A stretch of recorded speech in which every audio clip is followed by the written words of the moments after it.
wind down week 6. These are how the teams are arranged. Immortals are ahead of the pack with Cloud9 and CLG tied for 2nd place. TSM has moved to 4th, followed by Energy Esports in 5th. Echo Fox continues to rise up the standings, tying Liquid in 6th, while Dig has tied for 8th with Team Impulse after beating TSM. And Renegades are at the bottom of the table in 10th place. Here now, though, are the 5 players who stood among their peers. It's our OP5, and we start in the top lane with Balls. Balls definitely had a huge performance this week, one of the biggest.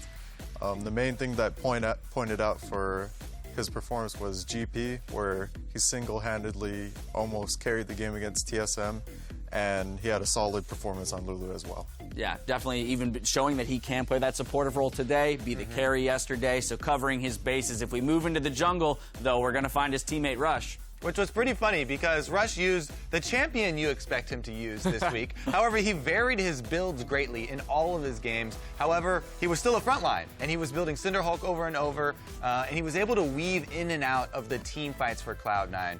And there was a lot of hype for all the damage dealers, and Balls, played his part, but Rush was doing a really good job on the front line, not dealing as much damage because he was the point man, he was the tank, and he was creating plays. Now we're going to jump to the mid lane, and we're going to find Froggen of Echo Fox leading the charge in that 4-0 for Echo Fox.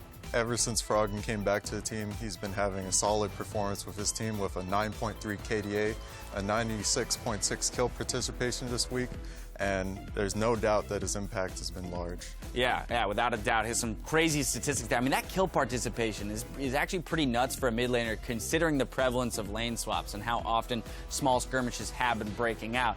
We're going to go to 80 carry. Lo and behold, his teammate as well, Keith. Yes, if there was a counterpart here, the duo for Froggen is obviously Keith. He had a massive play on Lucian to get them that victory. His play really all weekend with Fox has been a really big part and another threat for Froggen, who is often playing the AP to Keith's AD.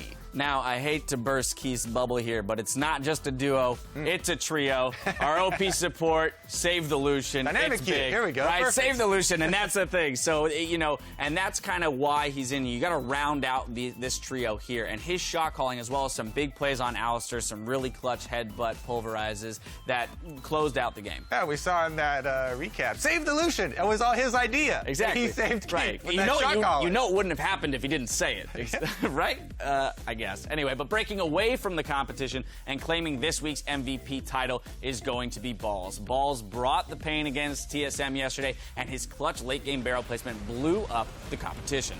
I mean, 1,200 damage per minute. It was insane. Yes, there was a Soraka Silence to set that play up, and then Rush also had a good Lee Sin kick on it, but really good GP ultimate placement, plus the barrel chains were on point all day long. The Lulu game for him as well. He was able to play the supportive role for his team. It's actually flexible. Stark contrast here in DPM, Kobe, but it does kind of that's show. the Lulu gamer. But his Lulu did support Sneaky in his aggressive movements, micro movements in those team fights, where we saw Sneaky unlocked to go into the backline and challenge the the backline of the enemy team while the front line was still alive. So at the end of the day, we're going to wrap things up, but fear not, there's more League of Legends action just around the corner on Wednesday. Tune your browsers to the sights and sounds of Primetime League at 5 p.m. Pacific Standard Time. Then stick around for the all-important final day of the North American Challenger Series, where teams will battle it out for playoff spots. It kicks off with Team Dragon Knights and Ember. Then on Thursday, the LCS returns in Europe with G2 Esports taking on Elements in the first match of the day. After that, Giants will go up against Team Vitality before their match of the week, H2K versus Fnatic. And hitting your browsers next Saturday at noon is the return of the latest and greatest North American League action. We'll be starting off the day with Team Impulse versus Liquid, followed by Echo Fox versus TSM. Then on Sunday, be sure to check out our match of the week as Cloud9 squares off against Counterlogic Gaming. And here's where I want to take a pause and focus in on this matchup, because these are our teams that are tied for second place currently. This is a big one. Preliminary thoughts on that matchup next week.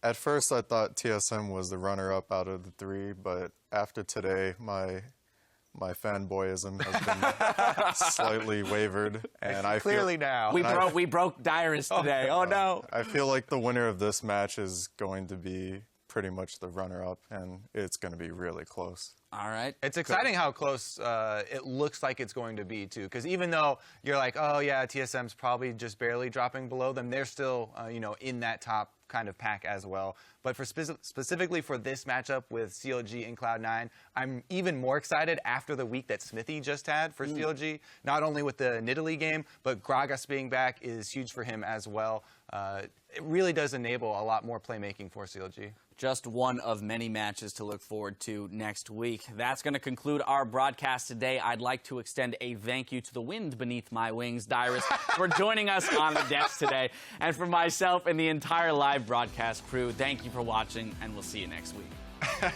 Thanks for the carry.